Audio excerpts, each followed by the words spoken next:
Hello my dear students and welcome to Zenith Academy Online once again. My name is Shagufta Jaipuri and we are on part 5 of the chapter Electrolysis for ICSE class 10, and in this video lesson we'll be talking about electrolysis of acidified water or dilute sulfuric acid. So basically this is electrolysis of water, but since water is a non-electrolyte we add few drops of dilute sulfuric acid. That is why we call it acidified water. And since now there is sulfuric acid and water, so we can also call it as electrolysis of dilute sulfuric acid.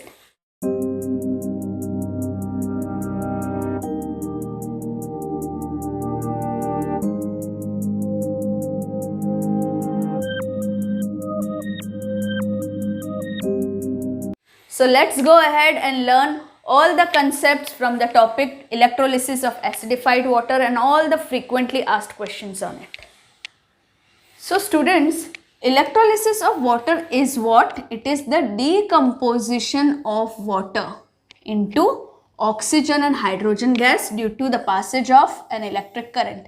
So when electric current passes through water molecule, okay, it dissociates into hydrogen and oxygen in the ratio 2:1. Okay, so 2 molecules of hydrogen and 1 molecule of oxygen is formed by decomposition of 2 molecules of water. So this technique can be used to make hydrogen gas, because we are making hydrogen gas, which is a main component of hydrogen fuel. So for making hydrogen gas, which is a main component of hydrogen fuel, we need to do electrolysis of water, and also to form breathable oxygen gas. Okay, so to form breathable oxygen gas also we do electrolysis of water, or we can mix the two into oxyhydrogen, which is also usable as a fuel, though it is more volatile and dangerous. Okay, now this electrolysis of water is also called as water splitting. Okay, and it requires a minimum potential difference of 1.23 volts to split water. Now let's learn how this happens. So here is a basic apparatus of electrolysis of water. So here they have taken a plastic mug, but you can take any vessel. Okay, now can you see these electrodes? Okay, these 2 electrodes, they are generally inert electrodes like graphite, or here we have used platinum foil. So these are 2 platinum foils which are connected to a battery. Okay, so this is connected to positive terminal of the battery and this is connected to negative terminal of the battery. So one platinum foil act as anode, another act as cathode. Okay, now what have we taken inside as an electrolyte? We have taken water, okay, because we are doing electrolysis of water, and we have added few drops of sulfuric acid, H2SO4. Okay, and then we will collect. So here you can see there is more gas and here there is less gas. Okay, so let us see which gases are being collected here. So first of all, let's dissociate water and dilute sulfuric acid. So see, this is H2SO4, the formula of sulfuric acid. When H2SO4 dissociates, it forms hydrogen ion and sulfate ion, which is SO4 2-. Now just balance it, so there are 2 hydrogen plus ions. Okay, and when we dissociate water, we know it forms H plus and OH minus ions. Right, so these are the 3 types of ions which are present in the electrolyte. What are they? Hydrogen ions, sulfate ions and hydroxide ions. Okay, these 3 ions are there. So now let's see what happens at cathode and anode. Now at cathode, what do we know about cathode? Okay, cathode is a negative electrode. It is connected to the negative terminal of the battery, means it provides electrons. So out of these 4, out of these 3, which will go towards cathode? Cathode is negative, so positive ions will go. And which is the positive ion? Hydrogen. So hydrogen should go at cathode. So what happens, this H plus ions goes at cathode, okay, it takes one electron from it and it forms neutral hydrogen atom, okay. Now let's see what happens at anode. Now anode is a positive electrode, so negative ions will go. Now which are the negative ions? Sulfate and hydroxide ions. So out of these two, which is lower in the electrochemical series? This OH is lower in the electrochemical series, so this will get discharged preferably. Okay, so if you have not seen my previous videos where I have explained the selective discharge of ions, please go through that video, otherwise you will not understand that why OH is discharged. So simply I will tell you, out of these two, which will get discharged, which is lower in the electrochemical series. So both of them will travel to anode, but which will get discharged? OH minus will get discharged. So here you can see OH minus will give away one electron and form OH. Now you should know that this OH is very unstable. So this OH immediately forms water and oxygen. Okay, now just balance this. 3 oxygen and 1 oxygen. So if I make it 2, so this becomes 4. Now 4 oxygen, there are 4 oxygen and 4 hydrogen. Now if I make it 4 here, it means this is 4, okay. It means I have to multiply this whole reaction with 4. That means the number of electrons should be 4 here. So if I make this as 4, then this will also be 4. Now I have told you in my previous lectures that the number of electrons gained should be number of electrons lost in the electrolysis. So if there are 4 electrons here, here also it should be 4. So this will be 4 and this will be 4. Now 4 hydrogen atoms, you can rewrite it as 2 hydrogen molecules, because hydrogen atom doesn't exist alone. Now we know 2 hydrogen molecules and 1 oxygen molecule is formed, okay, and there were 2 water molecules, okay. So that is why overall we can say that 2 water molecules gave away 2 hydrogen and 1 molecule of oxygen. So that is why when water, that is here, this is dissociated, okay, hydrogen is formed at cathode. So this is cathode, so here hydrogen gas will be formed and at anode oxygen gas is released, okay. So these gases which are filled here in these test tubes by downward displacement of this water is in the ratio 2:1. That is why you can see more gas here.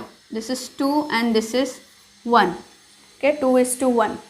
So I'll just revise what we did. We took a container or the electrolytic cell. Here we have taken a plastic mug and we kept 2 platinum foil as electrodes, okay. Then we filled it with water. We filled this with water. Then we took 2 test tubes which were filled with water and inverted them over the electrodes, okay. So these are also filled with water. Now water and H2SO4 dissociated as follows. Now the positive ions went to cathode and formed hydrogen gas.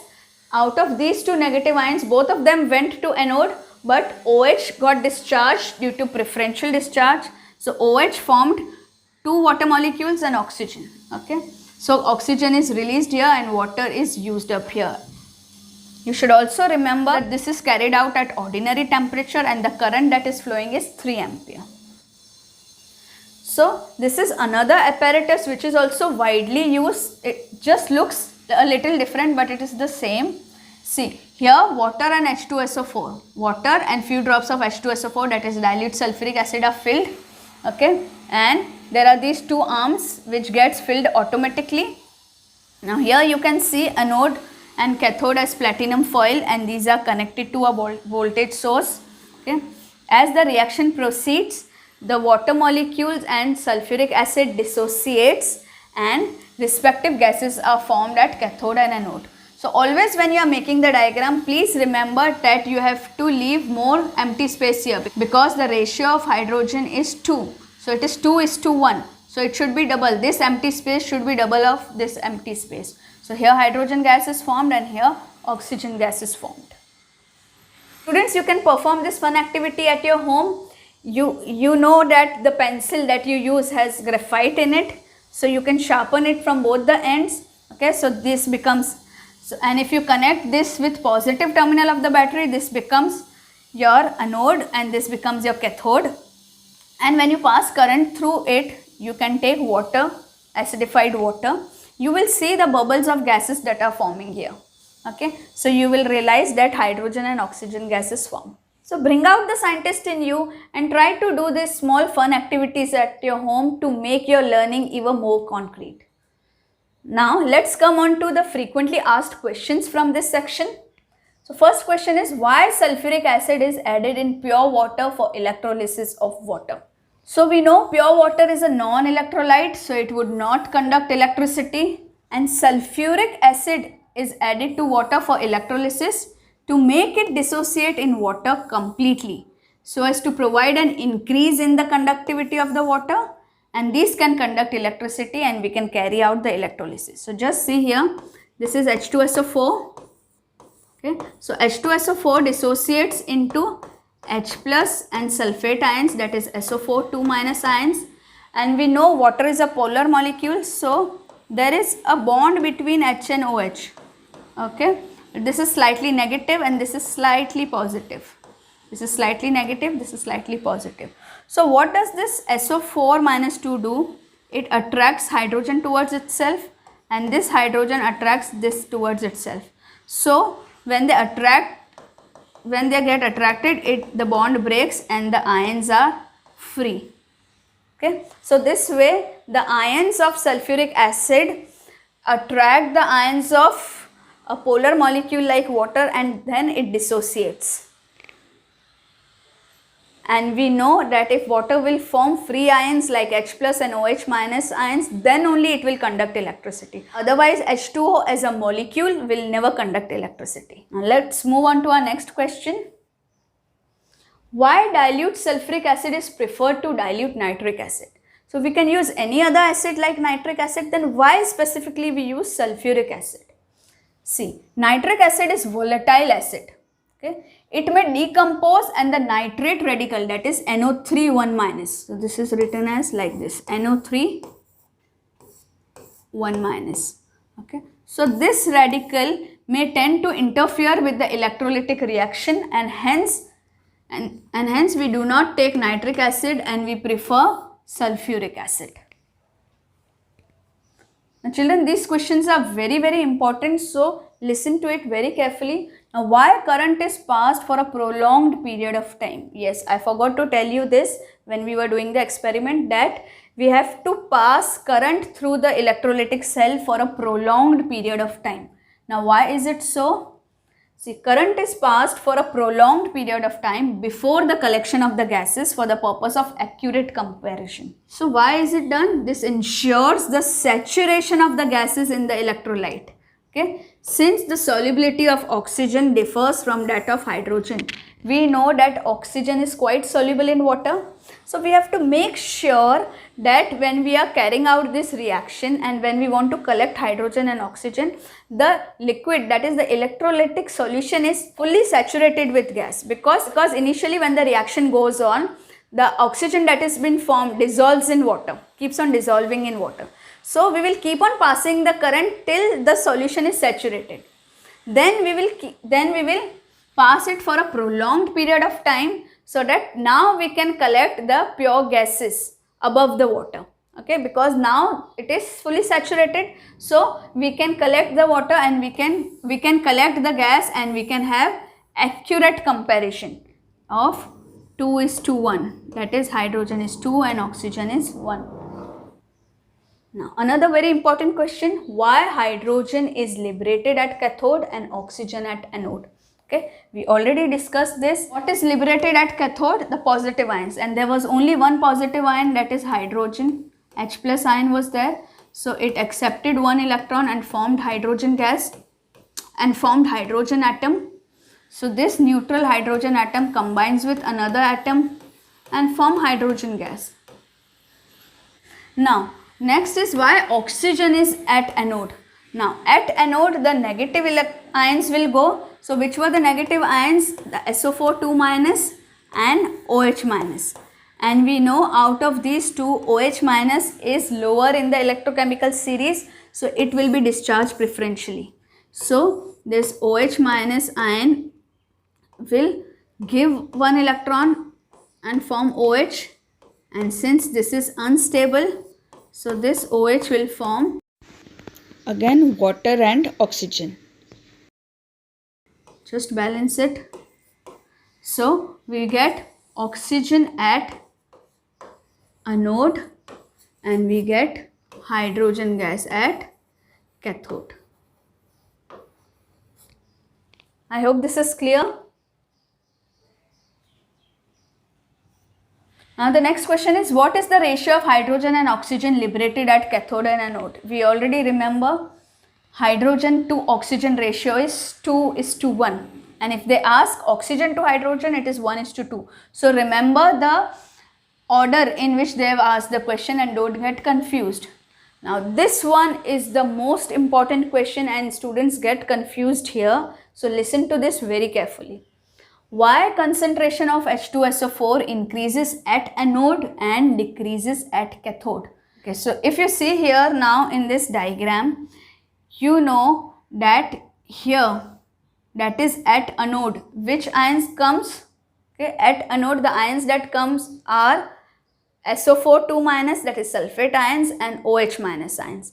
But which one gets discharged? OH gets discharged. So the concentration of SO4 near this electrode increases, and since we know this, there is a lot of water, so H plus ion concentration is always higher. So since there is more number of SO4 2 minus, that is sulfate ions, near the anode, because it has migrated towards anode is positive, okay, and sulfate is negative, so they have migrated towards anode, but this did not get discharged here. Okay, OH got discharged and formed oxygen and got released, but sulfate did not get discharged, so the concentration of sulfate increases. And also we know the concentration of H plus is always higher because it is all water, so this is always in excess. So now these two combine and form H2SO4. That is why the concentration of sulfuric acid is more here and it is less here. But you should remember that the total concentration of H2SO4 in the solution remains same. Why it remains same? Because this is not getting discharged. Okay, the only ions that are getting discharged is H plus and OH minus. So since these are not getting discharged and this is in excess, the concentration of sulfuric acid remains constant in the solution, but it is more at the anode and less at the cathode. So I hope you understood why the concentration of H2SO4 increases at anode and decreases at cathode. So now let's revise everything. Now here you should remember that in electrolysis of water, what is the temperature? It is performed at ordinary temperatures. The current that is passed is 3 amperes. Okay. Now the electrolyte is water and H2SO4. The cathode and anode are platinum foils. Okay. At cathode, that is at negative terminal, hydrogen is released. At anode, oxygen is released. Hydrogen and oxygen are released in the ratio of 2:1. That is why hydrogen is more and oxygen is less. Okay.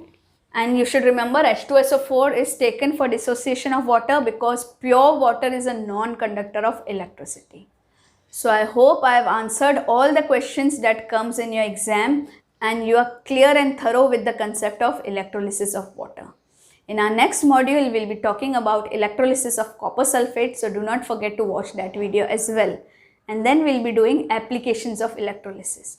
And if you have not watched our previous videos of electrolysis, please go and watch them so that you are thorough with the complete concept of the chapter electrolysis for ICSE class 10.